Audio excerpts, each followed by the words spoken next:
Ислам діні мына 5 нәрсеге негізделген. Алладан басқа Тәңірдің жоқтығына куәлік келтіру. Мұхаммед саллаллаху алейкассалам Алланың құлы әрі елшісі екеніне куәлік ету. Намаз оқу, зекет беру, қажылыққа бару және Рамазан айында ораза ұстау.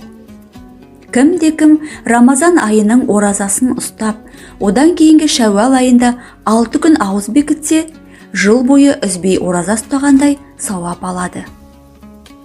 Қадір түнін Рамазан айының соңғы 10 күнінің тақ түндерінен іздеңіздер. Рамазан айы келгенде, жәннаттың қақпалары айқара ашылып, тозақтың қақпалары жабылады, шайтандар кісенделеді.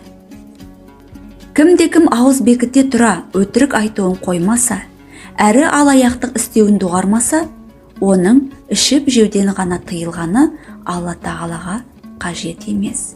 Бұхари, Муслим хадистерінен жеткен.